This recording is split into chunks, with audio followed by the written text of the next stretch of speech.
नमस्कार, स्वागत है आपका हमारी खास पेशकश में। मैं हूं अवधेश। 2022 का लठ संग्राम। जी हां, उत्तर प्रदेश विधानसभा चुनाव का नया दौर बड़े मुद्दों पर नए घमासान का है।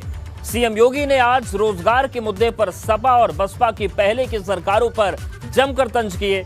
मुख्यमंत्री ने कहा कि पहले हर भर्ती प्रक्रिया घोटाले और गड़बड़ियों की भेंट चढ़ जाती थी और युवा खुद को ठगा महसूस करते थे, लेकिन आज हालात पूरी तरीके से बदल गए हैं।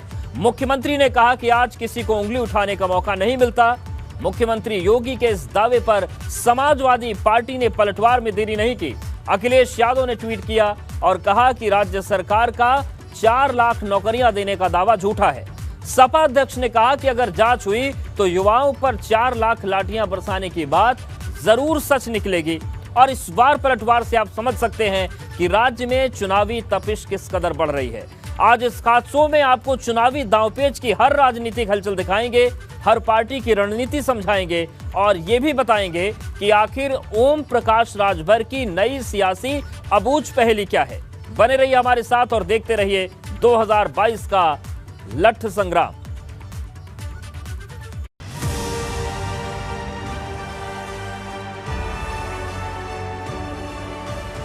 – 2022 के महासंग्राम के मुद्दे का एजेंडा तय।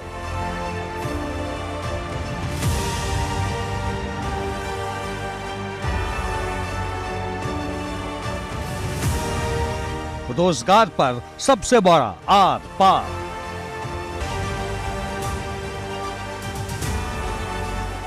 सपा बसपा पर सीएम योगी का प्रचंड पलटवार। और ये वही प्रदेश है जहां हर नियुक्ति के साथ भ्रष्टाचार और बेईमानी का लेवल पहले ही उसके साथ एक चस्पा हो जाता था।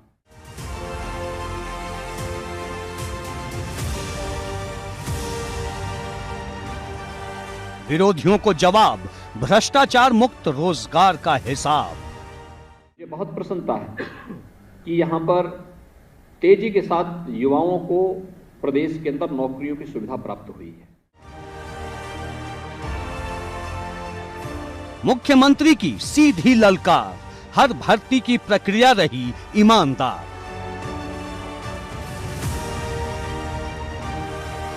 नौकरियों के दावे पर अखिलेश का लाठी दांव।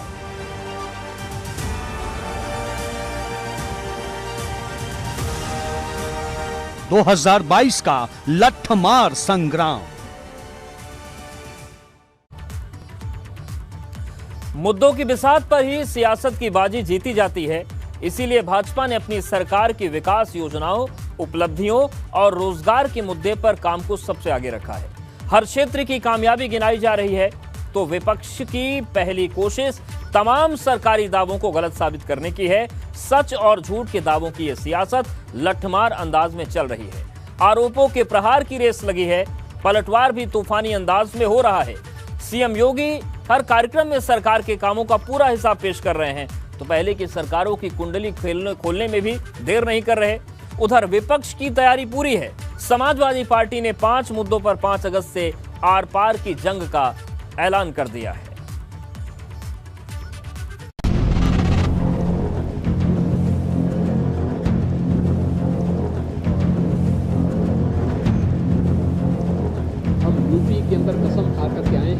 विपक्ष पर हमले का सीएम योगी का अंदाज और आक्रामक हो गया है। तीखे तेवर के साथ चुभते हुए पलटवार ने चुनावी संग्राम की तपिश बढ़ा दी है। लखनऊ में डिप्टी कलेक्टर्स को नियुक्ति पत्र बांटने के कार्यक्रम में सीएम योगी ने जब पहले की सपा बसपा सरकारों का कच्चा चिट्ठा खोलना शुरू किया तो फिर हमले की झड़ी लगा दी। बार बार दोहराया कि पहले भर्ती के नाम पर सिर्फ मजाक होता था, नौकरियों के नाम पर अपनों को रेवड़ियां बांटने का खेल चलता था, लेकिन अब कोई चाह कर भी भर्ती की प्रक्रिया पर उंगली नहीं उठा सकता। ये है मेरी सरकार का बदलाव। जहां हर नियुक्ति के साथ भ्रष्टाचार और बेईमानी का लेवल पहले ही उसके साथ एक चस्पा हो जाता था और उसके बाद माननीय न्यायालय को उसमें हस्तक्षेप करने का अवसर भी प्राप्त होता था।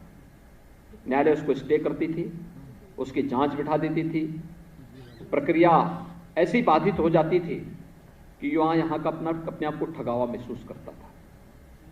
आज उत्तर प्रदेश के अंदर चल रही चयन की सभी प्रक्रियाएं कोई उंगली नहीं उठा सकता। उंगली उठाने का किसी को अवसर नहीं दिया जाता है।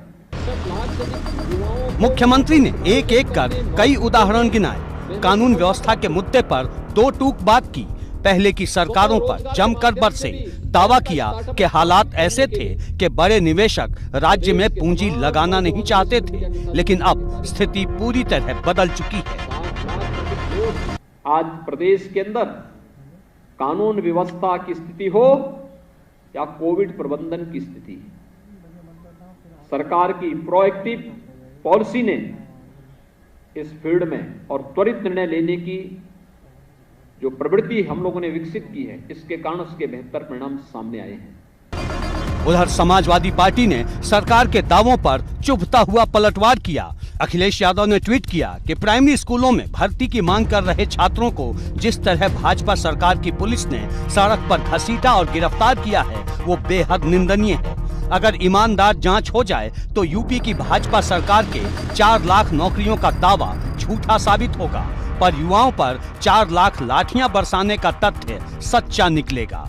उत्तर प्रदेश की भारतीय जनता पार्टी की सरकार रोजगार के नाम पे झूठ और जुमले फेंक रही है। कभी बोलती है हमने 10 लाख रोजगार दे दिए, कभी बोलती है एक दिन में 80 लाख रोजगार दे दिए, कभी ये करोड़ों रोजगार देने की बात करते हैं। इन्हें पता ही नहीं है कि इन्होंने रोजगार कितना दिया है, क्योंकि उन्होंने रोजगार दिया ही नहीं है। वो झूठ और जुमले फेंक रहे हैं। रोजगार के नाम पे इन्होंने सिर्फ अभ्यर्थियों को लाठियां बरसाई हैं।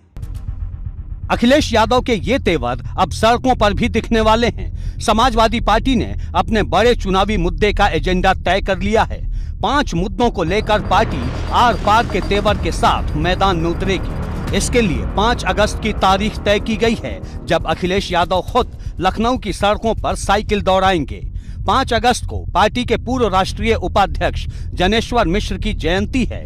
इस मौके का इस्तेमाल ब्राह्मण वोटरों को लुभाने और सरकार को घेरने के लिए किया जाएगा। हर जिले में 10 किलोमीटर लंबी साइकिल यात्रा निकाली जाएगी। इसके जरिए 5 मुद्दों पर चुनावी माहौल गरमाया जाएगा। समाजवादी पार्टी के शब्दों में वो बेलगाम महंगाई, किसानों पर काले कृषि कानूनों की मार, बेरोजगारी से बेहाल नौजवान, जनाब आजम खां जी को जेल, आरक्षण पर संघी प्रहार, चरम पर अपराध और भ्रष्टाचार के मुद्दे पर आर पार की जंग लड़ेगी। अखिलेश यादव सरकार में भाई भतीजावाद के आधार पर, पैसों के आधार पर, जाति और क्षेत्रीय आधार पर भर्तियां हुआ करती थी और हर भर्ती हाईकोर्ट और सुप्रीम कोर्ट में जाकर के लटक जाया करती थी। युवाओं को चौराहों पर लाठियां खानी पड़ती थी। आज उत्तर प्रदेश में लगभग 4.5 लाख भर्तियां हमने सरकारी विभागों में की है और हर भर्ती को हमने पारदर्शी तरीके से संपन्न किया है। जनेश्वर मिश्र की जयंती पर सपा उनके पैतृक गांव बलिया के बैरिया तहसील के शुभनथही गांव में प्रबुद्ध सम्मेलन भी आयोजित करेगी। छोटे लोहिया जनेश्वर मिश्र के जन्मदिन पर 5 अगस्त को वो जहां पैदा हुए थे, ग्राम शोभनथई में प्रबुद्ध वर्ग सम्मेलन का आयोजन किया गया है और उसके महत्व समाजवादी पार्टी के नेता ने समझा। इस बीच अखिलेश यादव का एक बयान भी सुर्खियों में है, जिसमें उन्होंने कहा है कि बसपा और कांग्रेस को पहले ये स्पष्ट करना चाहिए कि उनकी लड़ाई बीजेपी से है या सपा से। कांग्रेस और बसपा पर अखिलेश के इस लठमार तंज के पीछे भी बड़ी चुनावी रणनीति मानी जा रही है। इसने भी माहौल गरमा दिया है। एबीपी गंगा के लिए ब्यूरो रिपोर्ट।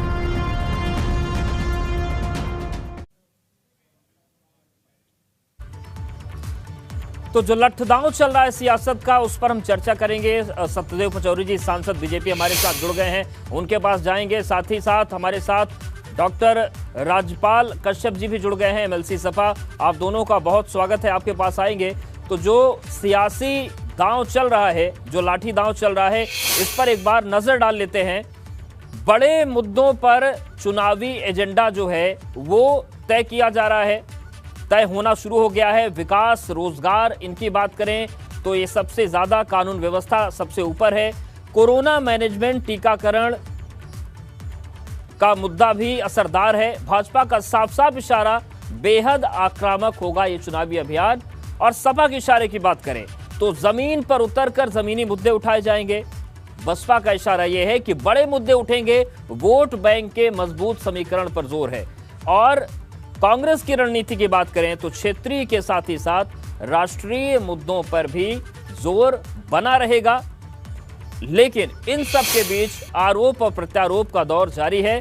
तो हमारे साथ सत्यदेव पचौरी जी जुड़े हुए हैं, डॉक्टर राजपाल कश्यप जी हैं। सत्यदेव पचौरी जी, सबसे पहले आपके पास आएंगे। जिस तरीके से आज उत्तर प्रदेश में 50 डिप्टी कलेक्टर्स को नियुक्ति प्रमाण पत्र दिए गए, उस कार्यक्रम में मुख्यमंत्री जी ने कहा कि पहले पारदर्शिता नहीं थी, मामले कोर्ट में चले जाते थे, लेकिन पलटवार ये आया है कि 4 लाख नौकरियों का तो पता नहीं, लेकिन अगर जांच होगी तो 4 लाख लठ जरूर बरसाई है बीजेपी की सरकार।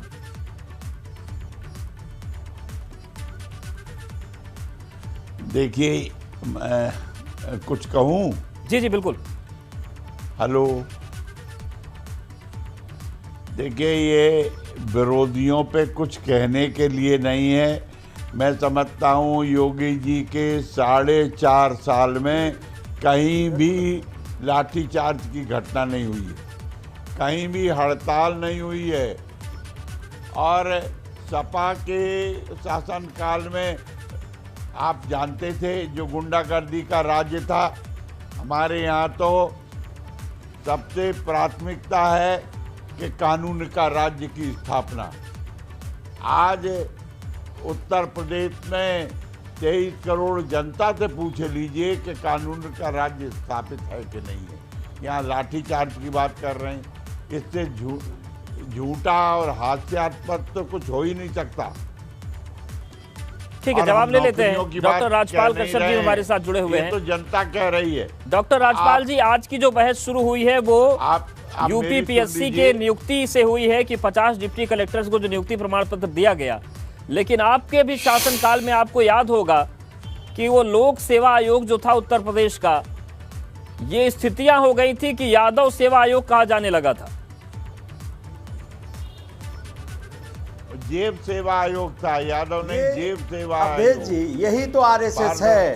वो 58 एसडीएम कहाँ है यादव, ये बताए ना सरकार। हम सदन में कई बार मुख्यमंत्री जी से पूछ चुके, जो अफवाह, झूठी अफवाह फैलाई थी 58 एसडीएम यादव, वो कहाँ है सूची? अरे वो गलत भर्ती हो गए थे, उनको निरस्त करो ना, उनको बर्खास्त करो ना।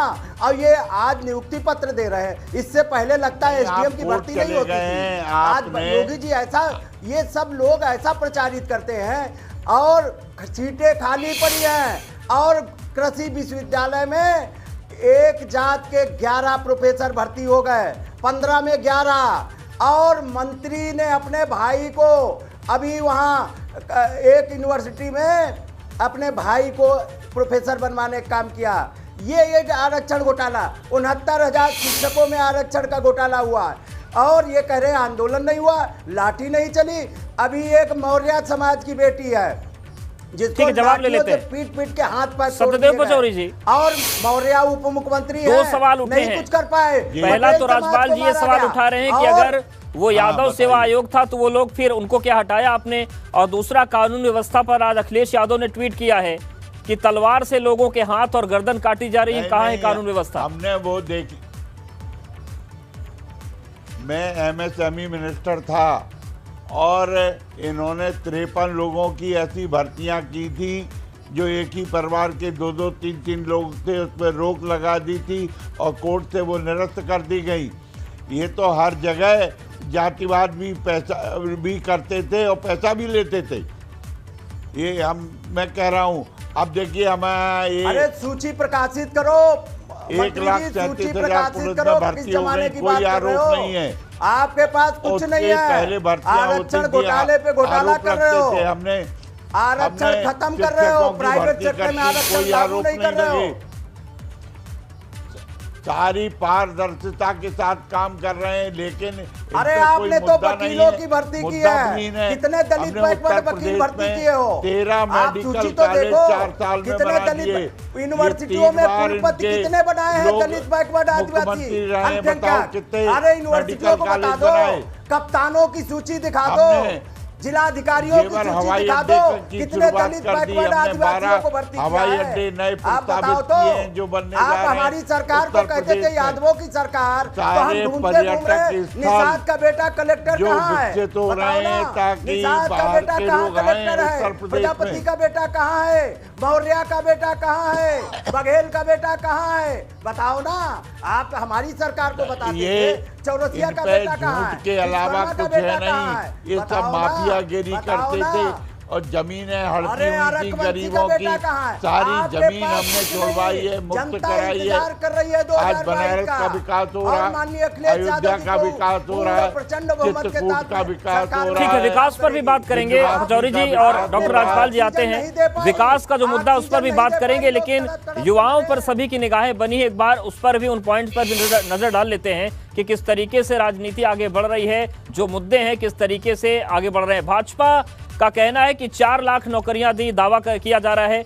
सपा बसपा कांग्रेस रोजगार पर मुखर है, इनका कहना है कि कुछ नहीं हो रहा है। देश में सबसे ज्यादा युवा वोटर उत्तर प्रदेश में है। 2014 के मुकाबले 2019 में लोकसभा चुनाव में 71 लाख वोटर बढ़े। 2019 में लोकसभा चुनाव में 18 वर्ष वाले 17 लाख वोटर्स जुड़े थे और 2014 में ये आंकड़ा और बढ़ा था। 2017 विधानसभा चुनाव में अगर हम बात करें तो 17 लाख नए मतदाता जुड़े। 2017 विधानसभा चुनाव में 12 लाख फर्स्ट टाइम वोटर्स ने वोट डाला। और विकास का मुद्दा जिस तरीके से आगे बढ़ा, जिस तरीके से पटल पर आया, उस पर भी अब चर्चा कर लेते हैं। राजपाल कश्यप जी, जिस तरीके से भारतीय जनता पार्टी का कहना है कि विकास के तमाम मोर्चों पर ऐसी इबारत गढ़ दी गई कि विपक्ष केवल आरोप लगा रहा है, तो आप ये बताइए कि ये जो पलटवार हो रहा है, ये पलटवार भी तथ्यों पर है या फिर वो भी आपके आरोप का प्रत्यारोप है? नहीं अवधेश जी, मैं आपके माध्यम से इनसे पूछना चाहता हूं, छोड़ दीजिए विकास की बात कर रहे हैं। इन्होंने होर्डिंग में लगवा दिया था कि इतने हॉस्पिटल बन गए। योगी जी पूरे दौरे के दरमियान उन किसी हॉस्पिटल में गए हो तो बताए ना, जो हॉस्पिटल बनवाए थे सब माननीय अखिलेश यादव या माननीय मुलायम सिंह यादव। एक राजधानी में कोई हॉस्पिटल बता दें। माननीय अखिलेश यादव जी ने एम्स भी गोरखपुर में बनवाया और लखनऊ में भी कैंसर इंस्टीट्यूट बनवाया, लोहिया बनवाया, पीजीआई का एक्सटेंशन किया, केजीएमयू का एक्सटेंशन किया और कितने हॉस्पिटल और मेडिकल कॉलेज सफाई से लेके और आजमगढ़ से लेके गोरखपुर तक 500 बेड का हॉस्पिटल बनवाया। ये एक मेट्रो ये कहते थे चलाएंगे। माननीय अखिलेश यादव जी ने 3 जगह मेट्रो चलाई, उसका ही फीता इन्होंने उद्घाटन किया। 1 किलोमीटर भी लखनऊ मेट्रो बढ़ा पाई हो तो बताएं। स्मार्ट सिटी की बात करते थे, होर्डिंगें लग गई। बनारस में जरा सा पानी बरसा, कोई तो डूब गया। गोरखपुर में बस पलट गई, झांसी आज डूबा हुआ है। ठीक है, तो सत्यदेव पचौरी जी, ये जो सवाल डॉक्टर राजपाल जी उठा रहे हैं कि कहां है स्मार्ट सिटी और क्या मेट्रो को आप लोग आगे बढ़ा पाए, जो तमाम दावे होते हैं, काशी और क्योटो की भी बात कर रहे हो।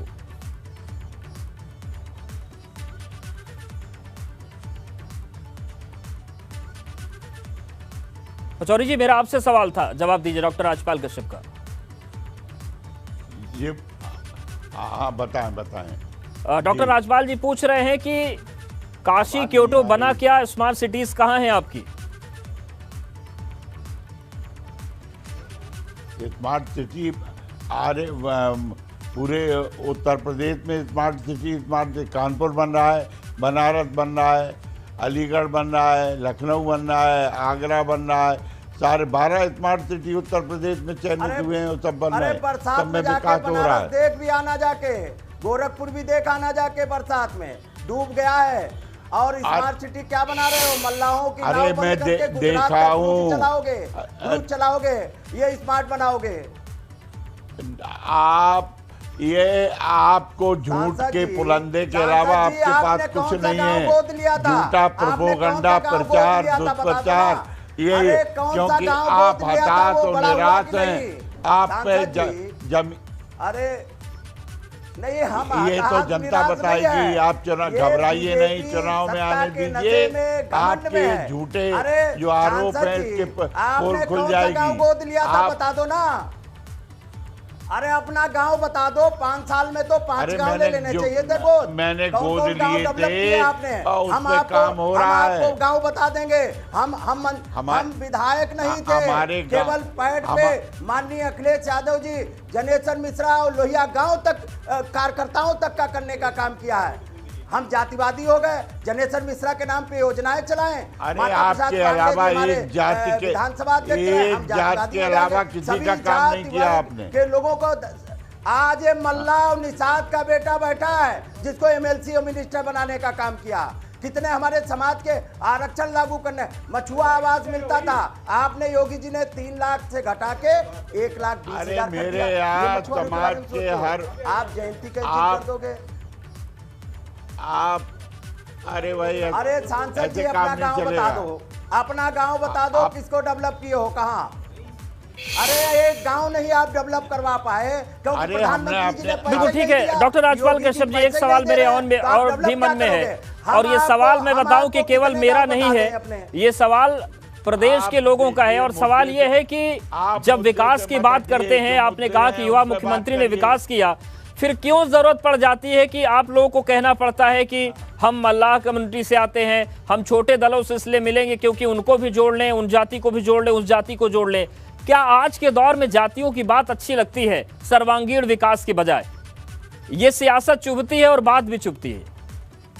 देखिए, हम समाज के हर वर्ग को ले रहे हैं। पचौरी साहब, मेरा राजपाल जी सवाल था, जिनको अभी तक विकास सत्ता की जिम्मेदारी उत्तर प्रदेश में विकास की नई इमारत रखी, जो काम हुआ वो वर्ल्ड क्लास हुआ। चाहे लोक भवन देख लीजिए, चाहे मेट्रो देख लीजिए, चाहे 100 नंबर। फिर जाति की राजनीति की नौबत क्यों आती है डॉक्टर राजपाल जी? HCL जैसी कंपनी लगाई, अमूल लगाया, और ये जात की नौबत इसलिए आई, जाति की इस सरकार ने झांसा दिया था, निषाद बिरादरी को आरक्षण दे देंगे, हम कलेक्टर बना देंगे। हम पूरे प्रदेश में कलेक्टर पूछना चाहते हैं, एक बता दें निषाद बिरादरी किसको बनाया? पाल बिरादरी का कौन कलेक्टर है? मौर्य का बेटा कहाँ कलेक्टर है? हमारे खिलाफ भड़काते थे, सब यादव कलेक्टर हो गए। अरे हम अच्छा, मतलब आप ये चाहते हैं कि कलेक्टर बने तो पाल बने, मौर्य बने, ये बने, वो बने, जाति देखकर बनाए जाए? कहाँ विश्वकर्मा है, कहाँ प्रजापति है, कहाँ चौरसिया है?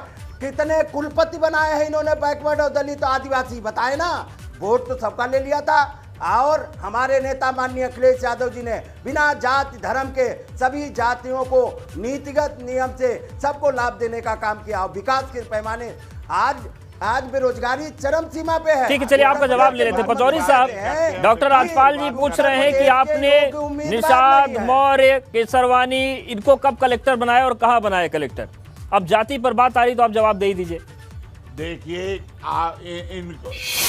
इनको जब ये पता नहीं है कि कलेक्टर बनते कैसे हैं, क्यों कोई नियुक्ति से बनते हैं, कंपटीशन से बनते हैं, जो लड़के कंपटीशन में बैठते हैं, पास होते हैं, सफल होते हैं, हमने देख लिया, वो कलेक्टर बनते हैं। लेकिन ये लोग तो अंगूठा टेक को कलेक्टर बनाना चाहते हैं। दलित का नहीं बेटा बनाया है, ये बिना परीक्षा के कल आप बना रहे हो। देखिए, तुम लोगों पे कोई मुद्दा नहीं है जातिवाद के अलावा, और इसलिए झूठी फरेबी बातें करके, चारते बीती करके जनता का शोषण करते हो और भ्रष्टाचार करते हो, गुंडा राज स्थापित करते हो, और जनता समझ गई है तुम्हें अच्छी तरह से। हम जातिवादी हो गए, और आप 15 में नहीं, राजपाल जी, डॉक्टर राजपाल जी, आपको मैं रोकना चाहूंगा। ये बताइए, आप उच्च सदन के सदस्य हैं या आप दलित हैं? ये बताइए, आपकी पहली जिम्मेदारी और भूमिका क्या है? आप एमएलसी हैं, क्यों ऐसी बात कर रहे हैं आप?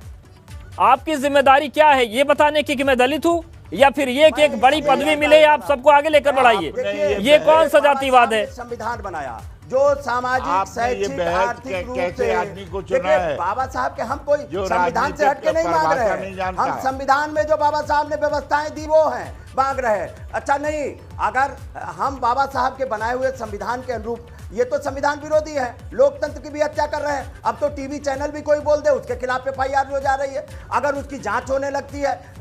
हम तो लोकतंत्र की रक्षा के लिए, आप बाबा साहब ने संविधान बनाया, जो लोग चाहे सामाजिक, शैक्षिक, आर्थिक रूप से जो कमजोर वर्ग हैं उनको तरक्की के लिए आरक्षण की व्यवस्था की गई।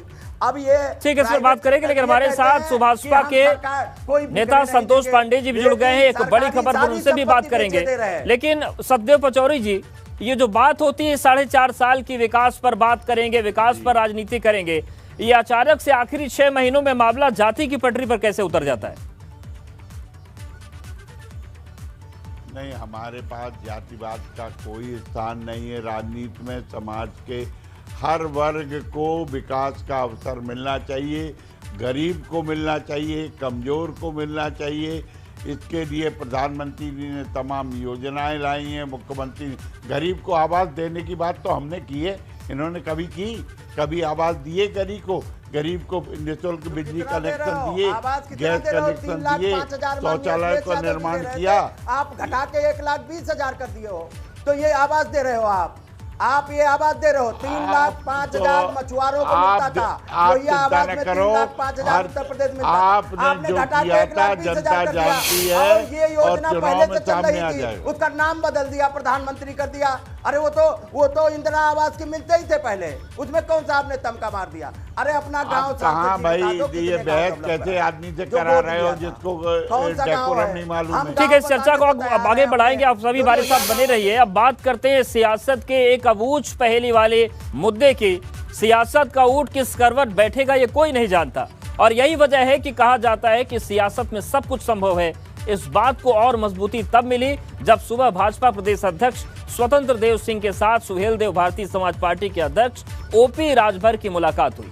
हालांकि इस मुलाकात में क्या बात हुई ये पूरी तरह बाहर नहीं आ पाया, लेकिन ओपी राजभर ने इसे शिष्टाचार मुलाकात बताया है और दावा किया है कि फिलहाल उनका भाजपा के साथ गठबंधन का कोई प्लान नहीं है। लेकिन सियासी जानकारों की माने तो ये मुलाकात इतनी भी सीधी नहीं है जितनी राजभर बता रहे हैं।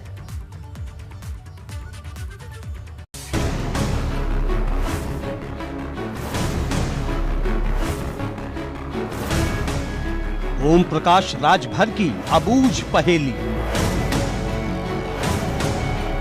ओवैसी के साथी का भाजपा दांव बूझ हो तो जाने।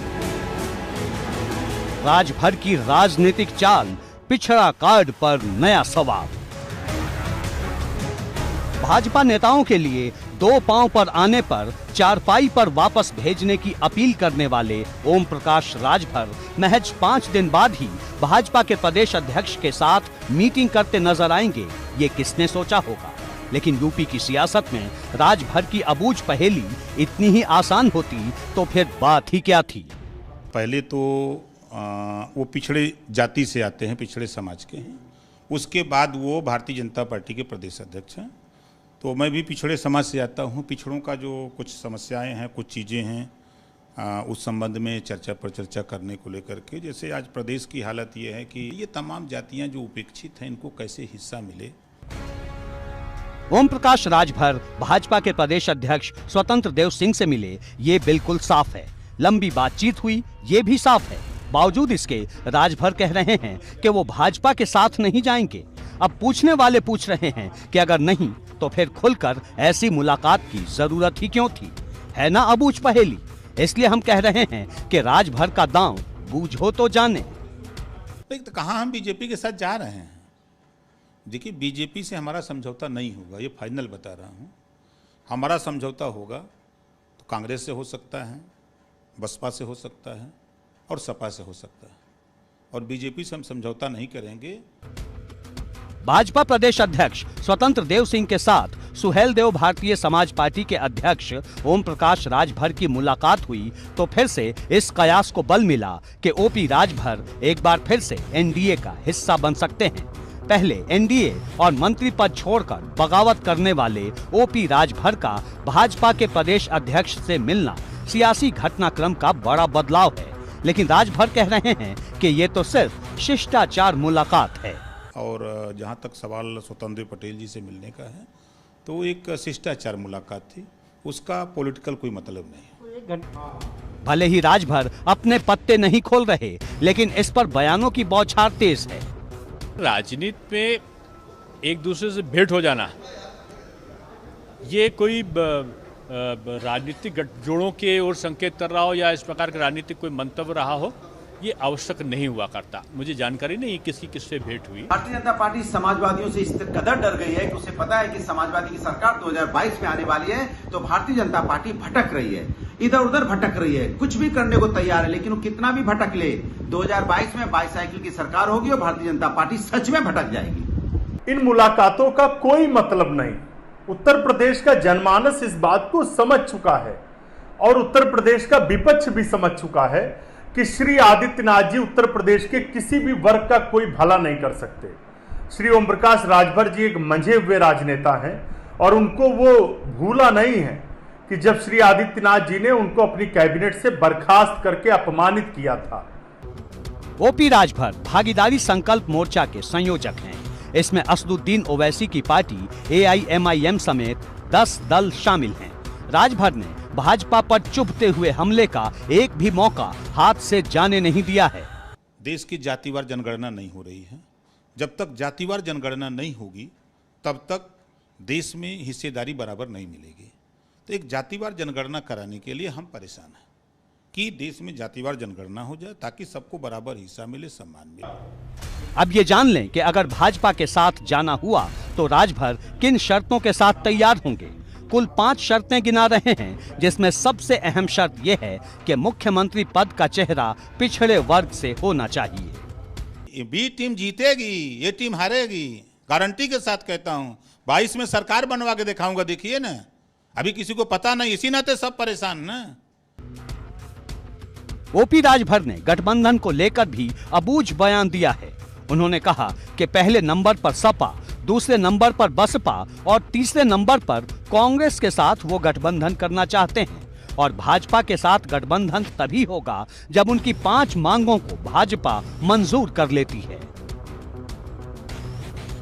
ओम प्रकाश राजभर इस मुलाकात के बारे में जो भी दावे करें, लेकिन ये सच है कि इस मुलाकात के सियासी मायने काफी हद तक उनके बयानों से अलग हैं। सियासत में इस तरह की मुलाकात में जितनी बातें जमीन के ऊपर बताई जाती हैं, उससे कहीं ज्यादा जमीन के भीतर कैद होती हैं। एबीपी गंगा के लिए ब्यूरो रिपोर्ट। तो अचानक से एकदम राजनीति सुभाषपा की बदली नजर आ रही, क्योंकि जो ओम प्रकाश राजभर अभी तक पानी पी पी कर 24 घंटे भाजपा को कोसते थे, वो आज अचानक प्रदेश अध्यक्ष भाजपा स्वतंत्र देव सिंह से मिलने पहुंच गए।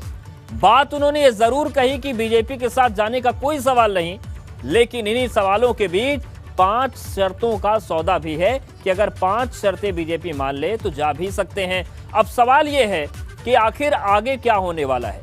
क्या ओवैसी के साथ जो भारतीय भागीदारी मोर्चा बना है उस पर सुभाषपा आगे बढ़ेगी, ओम प्रकाश राजभर आगे बढ़ेंगे, या फिर सियासी करवट जो ऊंट का है उत्तर प्रदेश में वो बदलने वाला है। और इन सब के बीच भाजपा उपाध्यक्ष जो सूत्रधार रहे इस मुलाकात के, दयाशंकर सिंह, उनके घर पर मुलाकात हुई। ओपी राजभर और स्वतंत्र देव सिंह के बीच बातचीत हुई। बंद कमरे में दोनों नेताओं के बीच काफी देर तक चर्चा हुई और मुलाकात के बाद राजभर के एनडीए में वापसी के कयास शुरू हुए। ओपी राजभर ने इसे शिष्टाचार मुलाकात बताया। भाजपा से गठबंधन के लिए 5 शर्तों की बात उन्होंने कही है।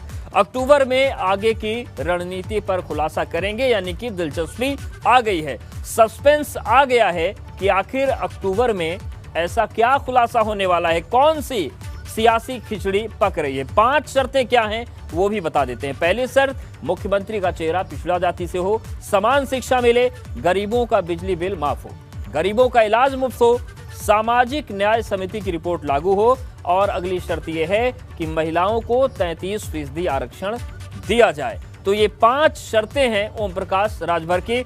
और सुभाषपा के राष्ट्रीय महासचिव संतोष पांडे जी का रुख करते हैं। संतोष पांडे जी, जिस तरीके से अभी तक स्टैंड राजभर साहब कर रहा है कि भागीदारी मोर्चा बनेगा और हम सब मिलकर 5 मुख्यमंत्री और 25 मुख्यमंत्रियों का कॉन्सेप्ट बीजेपी को धराशायी कर देगा, मन बदल रहा है क्या? ये 5 शर्तें कैसे आ गई जब एजेंडा क्लियर था? तो देखिए, कहीं कॉन्सेप्ट बदला नहीं है। आपने अपने पूरे जो समीक्षा दिखाया सुनाया है उसमें देखिए सारे प्रश्नों का उत्तर माननीय ओम प्रकाश राजभर जी ने दिया है। कॉन्सेप्ट हमारा वही है जिस कॉन्सेप्ट को लेकर माननीय ओम प्रकाश राजभर जी ने मंत्रिमंडल को छोड़ा, आज भी वही कॉन्सेप्ट हमारा। रही बात कि जो आगे की बात आप कह रहे हैं कि हम लोगों ने जो कहा कि हम भारतीय जनता पार्टी की सरकार को हटाएंगे, उसमें कोई बट वो नहीं है, क्योंकि जो हमारे मुद्दे हैं अगर वो मुद्दा नहीं मानेंगे तो स्वाभाविक है कि हम जैसा कि नेताजी ने बताया कि हम फर्स्ट प्रायोरिटी पे समाजवादी पार्टी को रखते हैं, सेकेंड पे बसपा को रखते हैं, थर्ड पे कांग्रेस को रखते हैं। उन्होंने भारतीय जनता पार्टी का नाम नहीं लिया जी। लेकिन हाँ ये जरूर है कि हम मुद्दों के आधार पर भारतीय जनता पार्टी के साथ सरकार में गए थे और मुद्दों के आधार पर ही हम लोग उनको छोड़ा जी। और आज अगर हमारे सारे मुद्दे हम तो स्पष्ट कर रहे हैं, चाहे कोई पार्टी हो, सरकार उनको बनाना है, लेकिन मेरे बल पे बनाना है। जहां उस प्रकार राजभर भागीदारी संकल्प मोर्चा रहेगी वही उसी व्यक्ति की सरकार बनेगी, उसी पार्टी की सरकार बनेगी। ठीक है, और आपने फर्स्ट ऑप्शन में सपा को रखा है तो डॉक्टर राजपाल कश्यप के पास जाएंगे, लेकिन चूंकि मुलाकात भाजपा के प्रदेश अध्यक्ष से हुई है, ऐसे में सतदेव पचौरी जी, ये जो अचानक से परिस्थितियां बदली हैं, मुलाकात हुई है, पर्दे के पीछे कुछ चल रहा है क्या? किसी नई रणनीति, किसी नई सूझबूझ या नए गठबंधन की खिचड़ी पक रही है क्या? देखिए, विपक्ष में और राजनीति में हमारे यहाँ हम कोई का छूत नहीं मानते। मिलना जुलना, पारस्परिक संबंध, ये तो सामान्य सी बात है। हम लोग मिलेंगे जुलेंगे, इससे आप राजनीतिक निहितार्थ नहीं निकालने चाहिए ना। और राजभर तो हमारे साथ रहे हैं, तो अगर मिले हैं, पिछड़ों के नाते मिले हैं, किसी नाते मिले हैं, तो मिलने में बुराई क्या है? जी डॉक्टर राजपाल कश्यप जी, अगर हम बात करें राजनीतिक जी पिछड़ी जातियों को अगर साधने की बात करें, लगातार कोशिशें आप लोगों की तरफ से जारी है, समाजवादी पार्टी के मुखिया भी उन कोशिशों में लगे हैं और ओम प्रकाश राजभर भी यही कह रहे हैं कि छोटी जातियों को या फिर छोटे छोटे दलों को लेकर जो आगे बढ़ेगा, भागीदारी मोर्चा के साथ जो रहेगा उसी की सरकार बनेगी, और पहले ऑप्शन पर आप लोग हैं।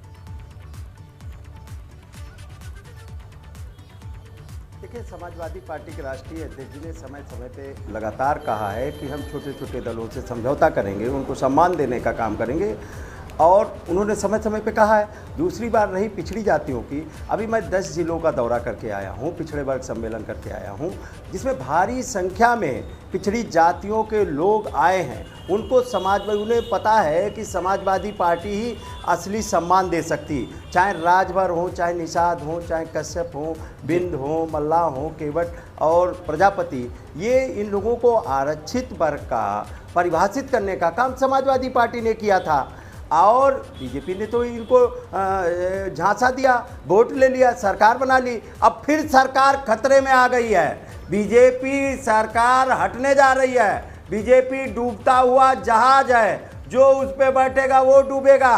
अब 2022 में माननीय अखिलेश यादव जी की तरफ उत्तर प्रदेश की जनता आ रही है और माननीय अखिलेश यादव जी को मुख्यमंत्री देखना चाहती है, इसलिए क्योंकि सभी जाति वर्ग धर्मों का काम करने, और जिस तरीके का बीजेपी सरकार में आएगी, सरकार तो पिछड़े और दलित आदिवासी के दम पे बनाएगी। सत्ता में आने के बाद में स्वतंत्र देव को हटा दिया जाएगा। ठीक है, क्या होगा आगे देखेंगे, लेकिन संतोष पांडे जी कुछ कहना चाह रहे हैं, उनके पास भी जाएंगे, पचौरी साहब के पास जाएंगे, लेकिन इनको बर्खास्त कर दिया गया। राजभर जी नहीं, सवाल तो इसीलिए उठा कि जो बर्खास्त हुआ वो 5 शर्तें लेकर कैसे आ सकता है, तो क्या वाकई कुछ बदल रहा है? उस पर जाएंगे, लेकिन पूरी मुलाकात के सूत्रधार जो है भाजपा के उपाध्यक्ष दया शंकर सिंह से एबीपी गंगा ने बातचीत की, जिसमें उन्होंने कहा कि मुलाकातें होती रहती हैं और इसके क्या निहितार्थ हैं, क्या नहीं है, नहीं निकाले जाने चाहिए। ये जो मुलाकात हुई, इसके सूत्रधार हैं दया शंकर सिंह जी, जो बीजेपी के वरिष्ठ नेता हैं, पार्टी में बड़े पदाधिकारी हैं, उनसे जानेंगे। आज जो बैठक हुई है स्वतंत्र देव सिंह जी के आवास पर, वहाँ ओम प्रकाश राजभर भी गए, 1 घंटे तक बातचीत हुई। क्या कुछ बातचीत रही? देखिए, ये तो ऐसे व्यक्तिगत मुलाकात थी, और अब पहले भी माननीय ओम प्रकाश जी से हम लोग की हर समय मुलाकात होती रही है, और क्योंकि उनका बलिया में ही उनका राष्ट्रीय कार्यालय है और पूर्वांचल के नेता हैं, और 2017 में भी मैंने हम लोग पार्टी के साथ थे वो, और उनके कारण हम लोग को उधर मजबूती मिली थी और उनको भी मजबूती मिली हम लोग के कारण। तो आज का मैं ये कह सकता हूँ कि औपचारिक ही मुलाकात थी, और ओम प्रकाश जी यदि वैचारिक रूप से जो ओम प्रकाश जी काम करते हैं, मैं आपको बात कहूं तो 2017 से पहले की बात 16 की कहूं तो माननीय मोदी जी जब उज्ज्वला योजना के उद्घाटन के लिए बलिया जब आए हुए थे तो उस समय ओम प्रकाश जी ने मुझसे कहा था कि मोदी जी जो आज पूरे देश में काम करते हैं, जो दलितों के लिए, सुस्तों के लिए, कमज़ोर वर्गों के लिए, वही काम मैं भी अपने इस समाज के अंदर करता हूं। तो मैंने उस समय भी उनसे कहा था कि आप जो है मोदी जी की नीतियों को आप मजबूत करिए, और उसको उन्होंने किया भी। जितिन के साथ अनुभव शुक्ला, गंगा, लखनऊ। तो मुलाकातों के बाद सवालों का सिलसिला शुरू है और सीधे संतोष पांडे जी आपके पास ही आ रहे हैं, और एक सवाल जो लोगों के मन में भी है और चुप भी सकता है, और सवाल ये कि जिस तरीके से ओम प्रकाश राजभर साहब ने प्रदेश अध्यक्ष भाजपा से मुलाकात की, कुछ दिन पहले बहराइच में जो तस्वीर सामने आई थी भागीदारी मोर्चा के आपके सहयोगी ओवैसी साहब वहां पर चद्दर चढ़ाए थे, जिसको हराकर सुहेल देव ने एक प्रतिमान स्थापित किया, देशभक्ति की भावना जागी, और उसके कट्टर दुश्मन को, उनके कट्टर दुश्मन के बाजार पर अगर चद्दर चढ़ा दी गई, कहीं वो बात खटक तो नहीं गई कि अब नया रास्ता तलाशने की कोशिश हो रही है? नहीं, देखिए, नया रास्ता नहीं, जो वो चद्दर चढ़ाए उसका हर चैनलों पे हमारे प्रवक्ताओं ने जवाब दिया, समाज के अंदर भी इसकी चर्चा है, हम लोगों ने उसको बता दिया। वो उनका मुद्दा है, कहाँ चद्दर चढ़ा रहे, कहाँ झंडा फहरा रहे, उनका मुद्दा है। हमारा मुद्दा बेरोजगारी नहीं, गाजी सालार की बाजार पर चादर चढ़ाना मुद्दा क्यों नहीं है? सुहेल देव ने उसी को तो हराया था। अच्छा, तो हराया था, तो मैं क्या कह रहा हूँ कि मैं उसके साथ गया था चादर चढ़ाने, हम तो गए नहीं थे। अब हमारे साथ समझौता में रह 2-4 पार्टी, और आपने देखा कि आज अभी नेताजी ने सुबह बता भी दिया कि अभी गठबंधन हमारा नहीं, उस दिन बहराइच में ओम प्रकाश राजभर साथ थे या नहीं थे? नहीं थे, नहीं, ये आप अपने सारे लोगों को, मीडिया को लगा के देख लीजिए। उस दिन नेताजी मुरादाबाद में गए थे, इस दिन बहराइच गए थे, नेताजी साथ नहीं थे, नेताजी साथ रहते तो। लेकिन एक भी बयान नहीं आया, जिन सुहेल देव के सम्मान के नाम पर आप लोग सियासत करते हैं, एक बार भी उस पर बयान नहीं आया कि आखिर गाजी सालार के कब्र पर चादर क्यों चढ़ाई गई, जिसने, जो हमारे देश के दुश्मन था, उसको सुहेल देव ने हराया। आप विश्वास रखिए, उस दिन 4 टीवी चैनलों में मैं बैठा था जी, और हर जगह मैंने खंडन किया था, और हमने इस बात को बड़े मजबूती के साथ रखा था कि गाजी विदेशी है, आतंकी है, हमने उसको स्वीकार नहीं किया था। अब रही बात कि आज आप फिर गड़े मुद्दे को उठा रहे हैं। नहीं, गड़ा मुर्दा नहीं साहब, ये राष्ट्रभक्ति की भावना और एक आप जैसी पार्टी की एक पूरी राजनीति की धारा है, ये गड़ा मुर्दा नहीं है। इस सवाल का तो जवाब देना चाहिए। बिल्कुल दे रहा हूँ, वही बता रहा हूँ कि अगर उनका मुद्दा है, अगर राष्ट्रभक्ति की मुद्दा है, तो राष्ट्रभक्ति के मुद्दे पे जो भारतीय समाज पार्टी कहीं पीछे नहीं हटेगी। आपने देखा लास्ट विरोध हुआ, हमारे नीतिगत लड़ाई थी, मुद्दों की लड़ाई थी, लेकिन जब 370 धारा हटा तो पहले माननीय प्रकाश राजभर ने कहा तो देश हित में हुआ है। ऐसा नहीं, राष्ट्र के मुद्दे पर जो भी सरकारें, किसी की सरकार हो, राष्ट्र हित में काम करेगी। ठीक है, सचदेव पचौरी साहब, भाजपा ने बड़ा मुखर होकर सवाल किया था कि अब सुभाषपा को तय करना होगा कि वो सुहेल देव के साथ रहेंगे या फिर ओवैसी के साथ रहेंगे।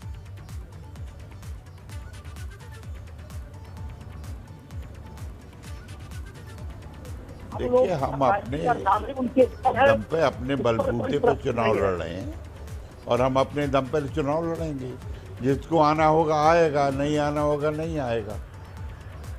हम किसी पे की बैसाखी पे चल के राजनीति नहीं करते हैं। भारतीय जनता पार्टी अपने मूल्यों पे, आदर्शों पे और विकास के काम पे, कानून व्यवस्था पे, और अच्छा, ये जो 5 शर्तों की बात ओम प्रकाश राजभर कह रहे हैं, आधार पर क्या इन 5 शर्तों पर आप लोग विचार करेंगे या वो कह के चले गए और आपने सुन लिया, बात खत्म?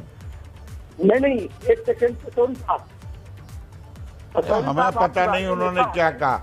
ये उन्होंने कहा किससे क्या, हमसे, उन्होंने तो हवा में तीर छोड़ दिया। जिनके साथ हैं, वो वैसी के साथ हैं, वो उनके साथ काम कर रहे हैं।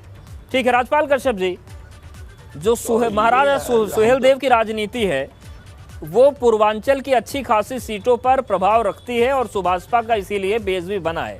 लेकिन जो कुछ भी उस दिन बहराइच में हुआ था, गाजी सालार की मजार पर चद्दर चढ़ाने का जो मामला था, ये क्या आपको लगता है कि यहां पर सिद्धांत और सियासत की जो लाइन है वो अलग अलग हो जाती है?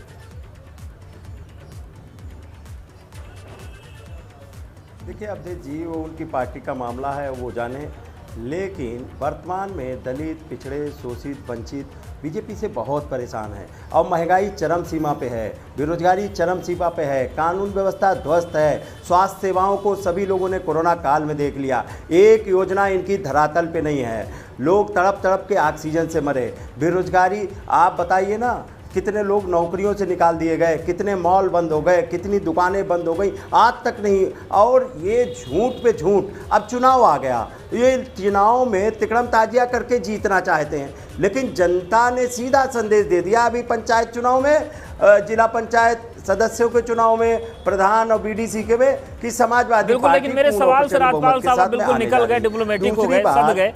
संतोष पांडे जी आपके पास आएंगे, लेकिन कुछ पॉइंट्स दिखा देते हैं दर्शकों को कि जिस तरीके से वो अबूझ पहली जो सियासत में बन रही है, किस तरीके से इसकी आगे 5 शर्तें मानने के बाद ही भाजपा से गठबंधन संभव है। ये राज्यपाल ओपी राजभर कह रहे हैं पहले नंबर पर सपा, दूसरे पर बसपा और तीसरे पर कांग्रेस प्राथमिकताओं में है। आगे बढ़े तो भाजपा से पहले धोखा मिला है, अब फूंक कर कदम रख रहे हैं। पिछड़ा वर्ग सरकार बनाता है तो सीएम भी पिछड़े वर्ग से हो, ये राजभर ने कहा है। और सवाल संतोष पांडे जी मेरा आपसे है कि ये जो नारा ओपी राजभर ने दिया है कि जिसकी जनसंख्या वही राज करेगा, ये जातिवाद का कौन सा नारा छेड़ रहे हैं आप? देखिए आपको, मैं जब अभी ऐड हुआ हूँ तो जातिवाद पर चर्चा चल रही थी, आपको जानकारी है और आप जानिए कि जो हमारे देश का स्ट्रक्चर है जातिवादी स्ट्रक्चर है। ये जो कहता है कि जातिवाद को नहीं मानता, तो क्या लगता नहीं कि ये मजाक है? मैं बता रहा हूँ, सारी लड़ाई भी जातिवाद के खिलाफ है, राजनीति भी जातिवाद पर ही होगी और सीएम भी जाति से बनेगा। मतलब मजाक बना कर रख दिया है सियासत ने जातिवादी शब्द को। नहीं, मजाक नहीं बना है, उस गंभीरता को समझिए। ये मजाक नहीं बना है, ये लोग झूठ बोलते हैं, जो लोग जात की बात से भागते हैं, जो लोग जात की बात से भागते हैं, आप उनसे चर्चा कर लीजिए। मैं पूछना चाहता हूँ, आज टीवी के अंदर जैसे समाजवादी पार्टी के हमारे डॉक्टर बैठे हैं, इन्होंने खुलकर कहा जातियों की आंकड़ों के आधार पर किनको शिक्षा देने का। उस चीज की लड़ाई सदन के अंदर जब बजट के दौरान जब उसकी चर्चा हो रही थी तो माननीय ओम प्रकाश राजभर ने उससे चर्चा कर। अब उस समय समाजवादी पार्टी के लोग जाति मैं बता रहे थे, अभी हमारे पचौरी साहब आदरणीय है, सम्मानित है, उन्होंने कहा कि जात की बात हम नहीं करते हैं। मैं पूछना चाहता हूँ कि जब योगी जी को इन्होंने मुख्यमंत्री बना दिया, ब्राह्मण को डिप्टी सीएम और एक मौर्य गांधी को डिप्टी सीएम बनाने का क्या उचित? इसका जवाब ठीक है, जवाब ले लेते हैं पचौरी साहब। दिक्कत वक्त बहुत कम है पांडे जी, आपका सवाल आगे, आपकी बात भी आगे। पचौरी जी, जातिवादी राजनीति से दिक्कत भी सबको है और उसी लीग पर चलना भी जरूरी है क्या?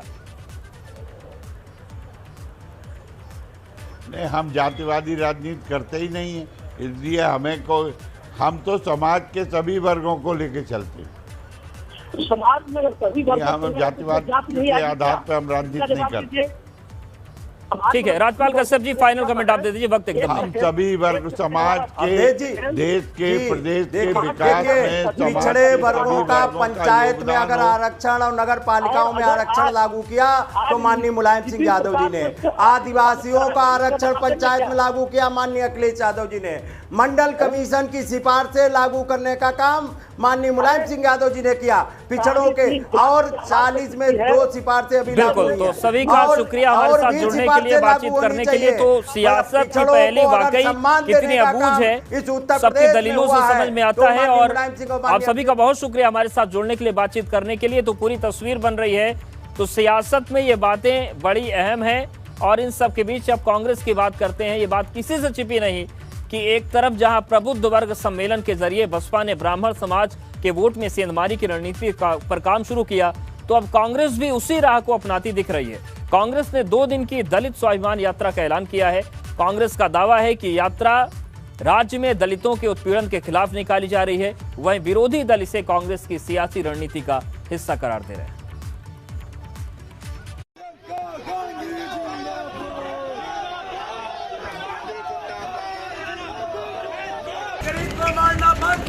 बंद करो, बंद करो। यूपी में अपनी सियासी जमीन तलाशने की कोशिश में जुटी कांग्रेस अब बसपा की राह पर जाती दिख रही है। बसपा ने ब्राह्मण वोटर्स को साधने के लिए जहां प्रबुद्ध वर्ग सम्मेलन की शुरुआत की है, तो वहीं कांग्रेस ने दलित मतदाताओं को रिझाने के लिए 2 दिन की दलित स्वाभिमान यात्रा का आगाज किया है। कांग्रेस का दावा है कि इस यात्रा के जरिए वो प्रदेश में जारी दलित समाज के उत्पीड़न की आवाज को बुलंद करेगी। साथ ही इसे लेकर सरकार को अल्टीमेटम भी देगी और अगर सरकार मांग नहीं मानती है तो इसे लेकर बड़ा आंदोलन खड़ा किया जाएगा। हम 30 साल से सत्ता में नहीं उत्तर प्रदेश में, मगर जिस तरीके से दलितों का, पिछड़ों का, अल्पसंख्यकों का जिस तरीके से उत्पीड़न हुआ, हमने 6-6 महीने की सरकारें देखी है। मुलायम सरकार देखी, अखिलेश देखी, मायावती देखी, और इतना बड़ा जनमत योगी आदित्यनाथ के। रात के 2 बजे दलित की बेटी जला दी जाए तो आवाज़ तो उठानी पड़ेगी। यही सारे बहुत सारे मुद्दों को लेकर आज एक दिवसीय दलित यात्रा है जो पूरे उत्तर प्रदेश में है। दलित और ब्राह्मण वोट बैंक के दम पर कांग्रेस ने दशकों तक यूपी पर राज किया, लेकिन बाद में दलित और ब्राह्मण दोनों उससे छिटकते चले गए और पार्टी लगातार कमजोर होती चली गई। अब कांग्रेस की कोशिश पुराने कैडर वोटरों की घर वापसी करवाने की है। विधानसभा चुनाव के ठीक पहले कांग्रेस अपने इस कदम को लेकर चाहे जो भी दावे करे, लेकिन सियासी पार्टियां इसे कांग्रेस की राजनीतिक रणनीति का हिस्सा ही मान रही हैं।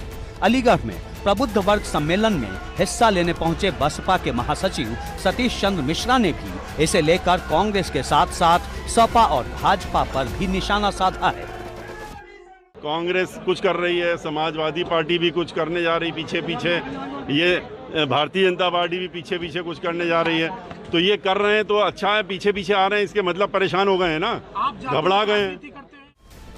वहीं भाजपा ने भी कांग्रेस की दलित स्वाभिमान यात्रा को पॉलिटिकल स्टंट करार दिया है और आरोप लगाया है कि कांग्रेस का दलित प्रेम सिर्फ सियासी फायदा उठाने की कोशिश है जो नाकाम होने वाली है। जिन्होंने दलितों का शोषण किया आज उनको दलितों के दरबार में जाना पड़ा है, जिन्होंने ब्राह्मणों का शोषण किया उनको आज ब्राह्मण की जो है विनती करने के लिए आगे बढ़ना पड़ रहा है। तो ये जिन लोगों ने जिनका शोषण किया है उनको पता है कि वो उनसे कितना विलग हो चुके हैं। यूपी में पिछले 3 दशक से हाशिए पर दिख रही कांग्रेस के लिए यूपी विधानसभा चुनाव में अपनी साख बचाने की चुनौती है। दलित स्वाभिमान यात्रा के जरिए कांग्रेस प्रदेश के दलित वर्ग को अपने पक्ष में लाने की कोशिश कर रही है। हालांकि कांग्रेस की इस कोशिश का दलित समुदाय पर कितना असर पड़ता है ये तो चुनावी नतीजों से ही साफ होगा। एबीपी गंगा के लिए ब्यूरो रिपोर्ट। तो कोई ब्राह्मण कार्ड खेल रहा है, कोई दलित कार्ड खेल रहा है, और इस पर बातचीत के लिए हमारे साथ जुड़ रहे हैं सुची विश्वास, कांग्रेस प्रवक्ता हैं, उनके पास भी जाएंगे। लेकिन सबसे पहले आपको बताते हैं कि कांग्रेस का जो दलित कार्ड खेला गया, बसपा का ब्राह्मण प्रेम सामने आया है और कांग्रेस का दलित प्रेम। 23% दलित वोटर्स को रिझाने में कांग्रेस जुटी है। दशकों तक कांग्रेस दलित ब्राह्मण वोट बैंक के भरोसे सत्ता में रही। यूपी में कांग्रेस का किला दलित ब्राह्मण गठजोड़ की वजह से मजबूत था। 3 दशक पहले बसपा की मजबूत होने पर यह समीकरण टूट गया और बसपा के साथ दलित वोटर्स का बड़ा हिस्सा मौजूद है। दलितों को बसपा के पाले में अपनी तरफ खींचना बड़ी चुनौती कांग्रेस की है और इसीलिए कांग्रेस की 2 दिवसीय दलित स्वाभिमान यात्रा निकाली जाएगी। पूरे राज्य में दलित स्वाभिमान यात्रा का आयोजन होगा और यात्रा से दलित समाज को अपने पक्ष में लाने की कोशिश की जाएगी। यात्रा में दलित उत्पीड़न का मुद्दा उठाने का प्लान है। दलित समाज के लोगों के घर जाएंगे कांग्रेस कार्यकर्ता और कांग्रेस ने जो काम किए उसकी जानकारी दी जाएगी। लोगों को उनके अधिकार के प्रति जागरूक किया जाएगा। राज्य की योगी सरकार की नाकामी गिनाई जाएगी और महंगाई, बिजली, पानी, सड़क का मुद्दा उठाया जाएगा। और अब सीधे रुख करते हैं कांग्रेस प्रवक्ता सुची विश्वास जी का। सुची जी, जिस तरीके से ये पूरा प्लान बना है, तो क्या ये कोशिश है इस बात की कि जो ब्राह्मण और दलित का समीकरण था वापसी करवाई जाए कांग्रेस में फिर उस कोर वोटर की, जिसकी वजह से कांग्रेस सत्ता में रहा करती थी यूपी में? मैं आशा करती हूँ कि आपको मेरी आवाज मिल रही है। जी जी, मिल रही है।